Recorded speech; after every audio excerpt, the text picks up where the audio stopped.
Bapak Ibu, kita boleh mengalami breakthrough justru di titik terendah. Seperti yang dialami oleh Kejadian 26 ayat 12 sampai dengan ayat 13. Saya berdoa bahwa kita akan mulai masuk mengalami di mana Tuhan bekerja di atas keterbatasan.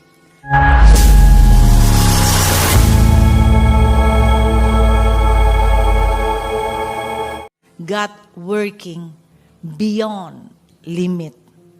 Saya ajak kita melihat Kejadian 26 ayat 12. Ini ayat yang saya sangat suka Bapak Ibu. Terutama ayat 13. Enak sekali didengar. Coba Bapak Ibu lihat ya. Kejadian 26 ayat 12. Maka menaburlah Ishak di tanah itu. Dan dalam tahun itu juga ia mendapat hasil 100 kali lipat. Sebab ia diberkati Tuhan. Ayat 13. Coba Bapak Ibu kalau tidak percaya rasakan. Dan Alkitab menuliskan begini. Dan orang itu menjadi kaya. Bahkan kian lama kian kaya. Sehingga ia menjadi sangat kaya. Terus terang kalau saya ganti dengan nama saya. Menyenangkan sekali. Di telinga saya. Kalau tak ganti nama saya. Bapak Ibu boleh ganti nama sendiri dan rasakan sensasinya. Orang bilang sekarang inflasi. Betul ya Bapak Ibu? Betul ya, beberapa manggut-manggut. Inflasi ya. Tanpa terasa harga barang naik luar biasa. Dan banyak yang meramalkan, terutama ahli ekonomi. Tahun 2025 kita akan menghadapi resesi. Atau krisis moneter. Tapi kalau Anda melihat Kejadian 26, Anda akan tahu bahwa Ishak adalah orang yang mengalami kondisi krisis moneter, inflasi, resesi, apapun namanya, yang menurut saya lebih berat daripada kondisi sekarang. Kenapa saya bilang lebih berat? Anda lihat ayat 1. Dalam Kejadian 26 ayat 1 dituliskan begini. Maka timbullah kelaparan di negeri itu. Ini bukan kelaparan yang pertama yang telah terjadi dalam zaman Abraham. Sebab itu Ishak pergi ke Gerar kepada Abimelekh, raja orang Filistin. Saudara, Alkitab menuliskan timbul kelaparan. Saya sering cerita mengenai ayat ini.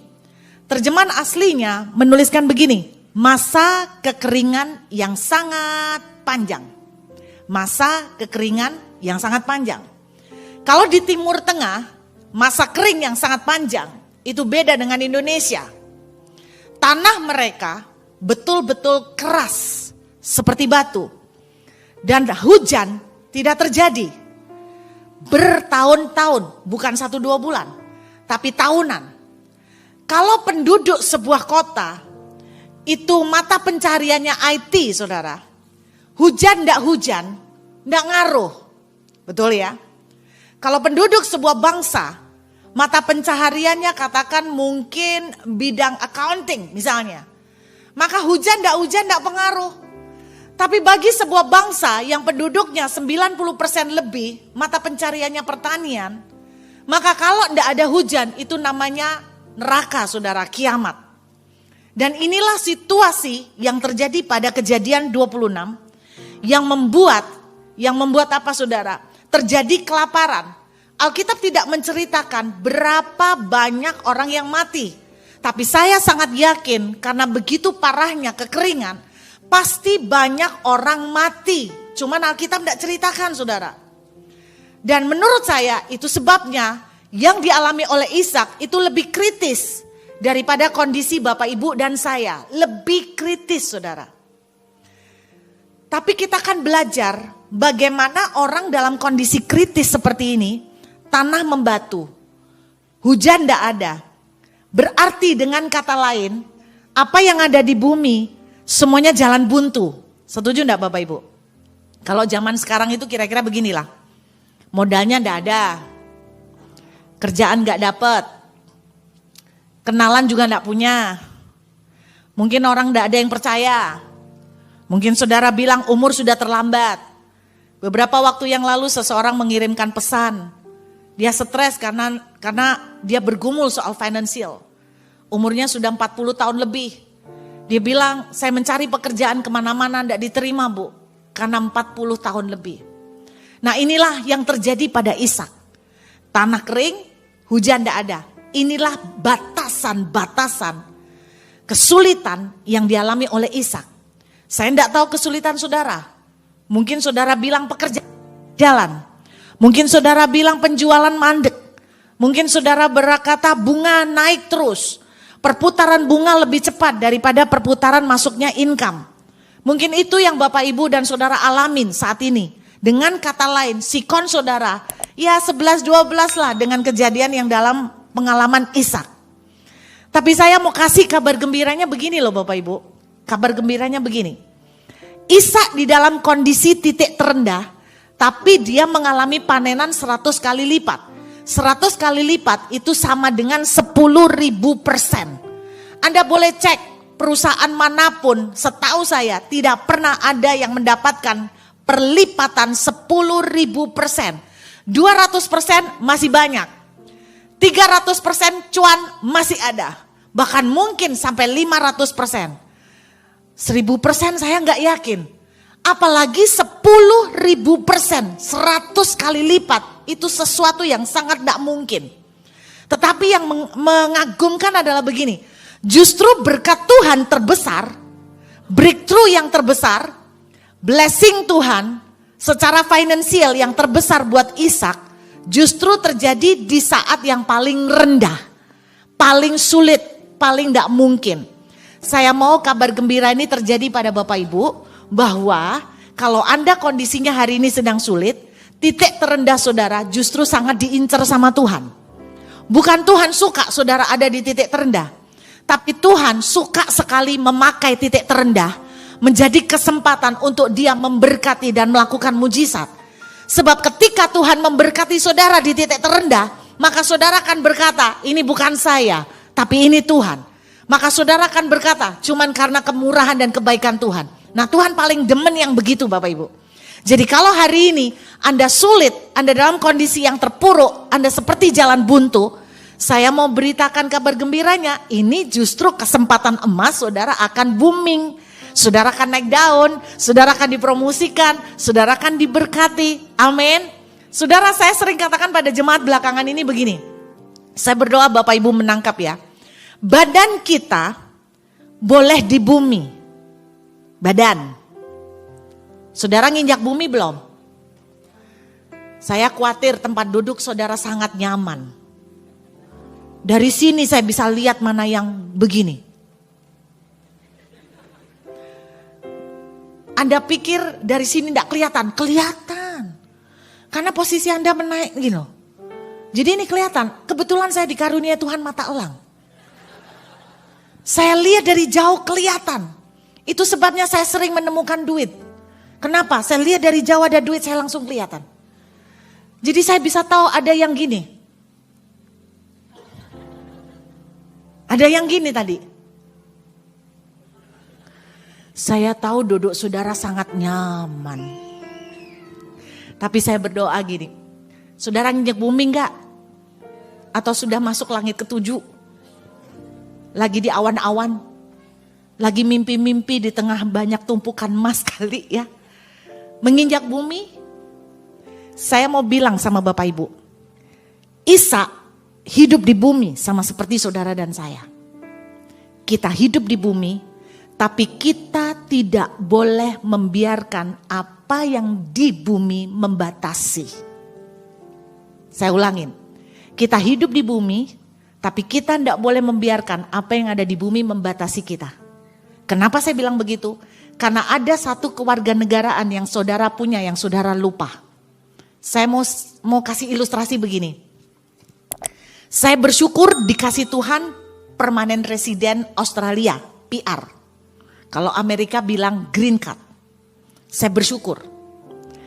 Seminggu yang lalu saya khotbah di sebuah gereja. Ada promosi. Ada diskon medical check up. Harusnya 1 juta sekian, dipotong-potong-potong jadi 300 lebih Pokoknya murah lah, komplit.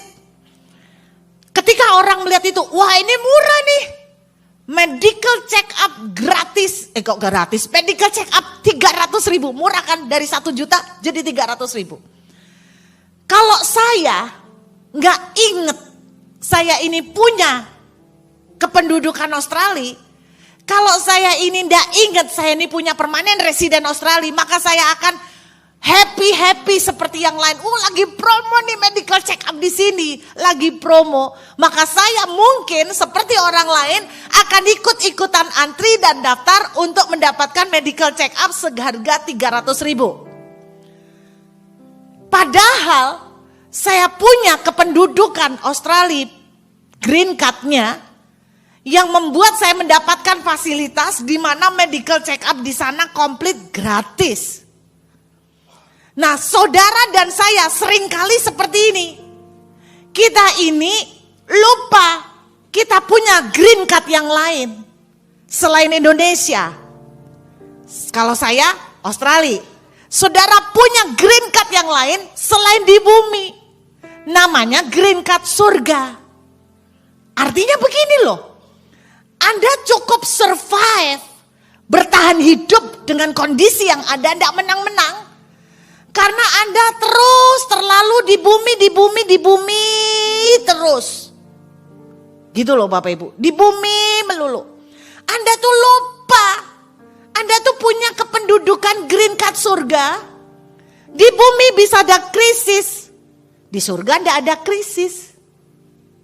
Di bumi ada kekeringan seperti yang dialami Ishak. Tapi bersyukur Ishak itu ingat kalau dia punya green card surga. Dan surga tidak butuh tanah dan hujan untuk mengirimkan panen. Betul enggak? Surga untuk mengirimkan panen tidak butuh hujan, tidak butuh tanah yang subur. Ini yang saya maksud. Saudara boleh hidup di bumi, tapi saudara enggak boleh lupa. Jangan biarkan apa yang ada di bumi membatasi saudara. Jangan biarkan keterbatasan saudara soal modal, soal kondisi pekerjaan, soal inflasi, soal resesi, membuat saudara sumpek. Sampai akhirnya saudara datang hari Minggu, saking sumpeknya dari Senin sampai Sabtu, hari Minggu saudara tidur. Karena sumpek, lelah. Mari saya ajarin Bapak Ibu satu tips sederhana. Kenapa Ishak bisa ngalamin panen 100 kali lipat? Kita lihat ayat yang kedua. Kita lihat Bapak Ibu. Di ayat kedua, Tuhan bilang begini. Lalu Tuhan menampakkan diri kepada Ishak serta berfirman, janganlah pergi ke Mesir. Diamlah di negeri yang akan kukatakan kepadamu. Saya mau fokus kata-kata ini. Diamlah di negeri yang akan kukatakan kepadamu. Berarti negerinya sudah dikasih tahu Tuhan gak Bapak Ibu? Belum ya? Karena Alkitab menuliskan diamlah di negeri yang akan kukatakan. Berarti sudah tahu gak Ishak negeri yang mana? Belum. Lalu yang ketiga. Nah jaraknya cuma 1 ayat Pak. Tapi Anda kalau lihat ayat 3. Dituliskan di ayat 3. Tinggallah di negeri ini. Barusan di ayat 2 Tuhan bilang diamlah di negeri yang akan kukatakan. Berarti kan belum. Lalu di ayat 3 ternyata negerinya sudah dibocorkan. Di mana? Di negeri ini. Ayatnya cuma selisih 1 jarak. Tapi Anda jangan salah, di dalam realitanya tidak ada langsung. Jadi ada jeda waktu, Bapak Ibu nangkep. Jadi antara ayat 2 dengan ayat 3 ada jarak waktu di mana Ishak itu nunggu instruksi Tuhan. Saya ulangin, ada jarak waktu Ishak itu nunggu sampai Tuhan itu bilang kemana dia harus melangkah. Nah sore hari ini secara simpel saya mau cerita pada Bapak Ibu bagaimana kita bisa mengalami seperti Ishak. Badan kita di bumi tapi kita tidak dibatasi oleh tanah dan hujan. Dan kita bisa tetap ngalamin panen yang ajaib seperti yang dialami Ishak. Gimana caranya? Izinkan saya memakai satu kata. diamlah. Kenapa saya bilang diam? Karena antara jarak ayat 2 dengan ayat 3, Ishak nunggu. Ishak tidak potong kompas. Ishak tidak ketakutan kayak cacing kepanasan. Ishak tidak panik cari utangan gandum. Ishak tidak panik mencari bantuan dari orang lain. Ishak cuman nunggu. Diam. Pekerjaan paling gak enak di saat kepepet adalah diam dan nunggu. Karena pasti rasanya ini pantat banyak bisulnya. Nggak tahan. Tapi izinkan Bapak Ibu, satu kata ini sangat mujarab, yaitu belajar rest di dalam Tuhan. Nunggu. Maksudnya nunggu gimana? Saya ajak lihat satu firman Tuhan. Yuk buka Bapak Ibu. Markus pasal 5 ayat yang ke-34. Markus pasal 5 ayat 34. Bapak Ibu mau ngalamin miracle, mujizat. Belajar yang namanya jedah ayat 2 dengan ayat 3 tadi. Ishak nunggu Tuhan belum bekerja. Ishak menunggu Tuhan belum menyatakan sesuatu. Ishak cuman diem dan itu pekerjaan paling gak enak. Suruh belajar istirahat nunggu Tuhan. Mari saya ajak membuka Markus 5 ayat yang ke-34. Saudara lihat terjemahan bahasa Indonesia. Seorang wanita pendarahan 12 tahun menjamah Yesus lalu sembuh. Sudah sembuh. Ayat 34 ini, wanita itu sudah sembuh. Tapi ada kata-kata aneh yang Yesus ucapkan. Lihat. Maka katanya kepada perempuan itu, hai anakku, imanmu telah menyelamatkan engkau. Nah ini kan ngerti, menyelamatkan engkau sembuh kan? Tapi ada kalimat aneh. Pergilah dengan selamat dan sembuhlah dari penyakitmu. Loh, saya waktu baca kalimat ini bingung Bapak Ibu, karena wanita ini sudah sembuh. Kenapa Tuhan bilang begini? Pergilah dan sembuhlah dari penyakitmu. Ini cocok kalau dia belum sembuh. Tapi kalau Anda baca sebelumnya, wanita ini sudah sembuh. Kok Tuhan bilang, sembuhlah dari penyakitmu? Ternyata terjemahan kita kurang pas. Terjemahannya gini, bahasa Inggris ya, bukan sok bahasa Inggrisan. Tapi setelah itu saya akan translate ke Indonesia. Pergilah dengan selamat, itu bahasa aslinya gini. Go into the realm of peace. Saya ulangin. Go into the realm of peace. Apa itu Bu artinya? Masuklah ke dalam alam kedamaian. Bukan mati ya. Go into the realm of peace. Masuklah ke dalam alam kedamaian. Bahasa aslinya menarik sekali. Go into the realm of peace, terjemahnya adalah pakai kata resort. Pernah dengar kata resort? Bapak Ibu kalau saya bicara resort, Bapak Ibu bayangkan apa? Bayangkan apa? Istirahat, setuju. Kalau dengar kata resort apa? Bali, buat Pastor Andrew Bali. Kalau mendengar kata resort apalagi yang terbayang? Naik kapal. Naik kapal apa Bu? Naik apa? Oh penginapan, villa gitu ya. Terus ngapain? Kalau ada dengar kata resort apa yang Anda pikirkan? Istirahat. Hangat-hangat. Minum teh, pisang goreng. Holiday jadi ngiler saya. Terus apa lagi? Nggak mikirin utang. Nggak mikirin bayar. Nyantai. Seneng-seneng happy-happy. Pokoknya nggak mikirin beban. Betul? Ternyata mengagumkan, Tuhan bilang begini kepada perempuan yang sembuh tadi. Masuklah dalam kondisi resort. dan engkau akan stay healed, remain healed. Itu beda banget. Artinya begini, masuklah ke dalam alam resort, maka kamu akan tetap di dalam kesembuhanmu. Saya nangkep berarti gini, kalau dia ndak resort berarti kambuh. Iya kan? Masuklah di alam resort, maka kamu akan tetap tinggal dalam kesembuhan. Saya menangkap begini Bapak Ibu, ternyata kalau hati kita dalam kondisi resort kayak holiday, tenang, santai, nggak panik, nggak tertekan, ternyata di situ kamu akan tetap tinggal dalam mujizat. Saya ulangin, kalau hati Anda tenang, dalam kondisi resort, menikmati, nyantai, tenang, gak kepikiran, gak panik, maka mujizat akan berdatangan dalam hidup saudara. Serius. Saudara, saya baru tahu nih ya, kalau Anda lihat cerita Yesus, dia selalu punya waktu untuk resort. Saya melihat Pastor Andrew diberkati Tuhan luar biasa.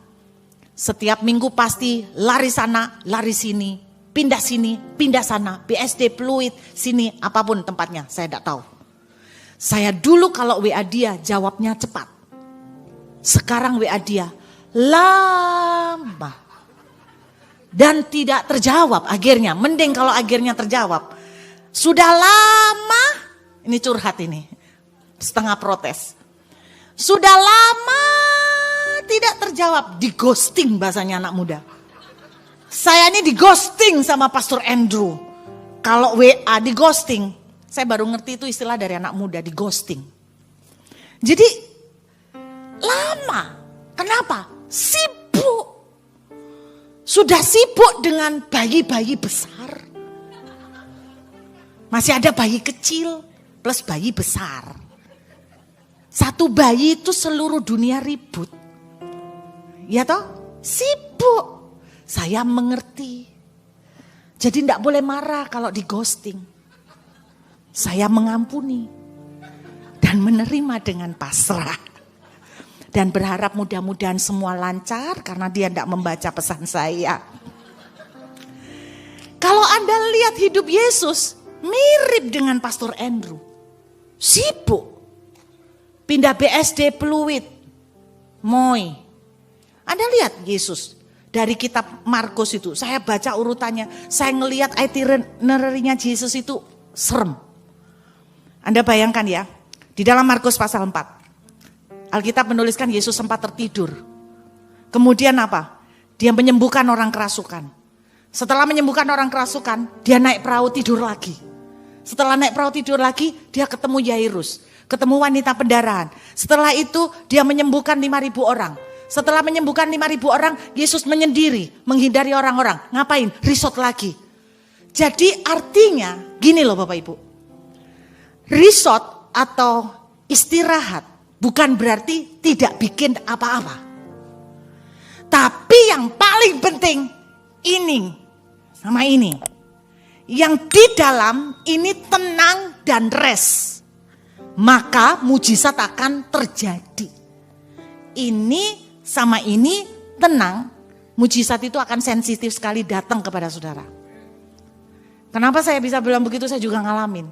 Setiap kali ini sama ini tenang, mujizat terjadi.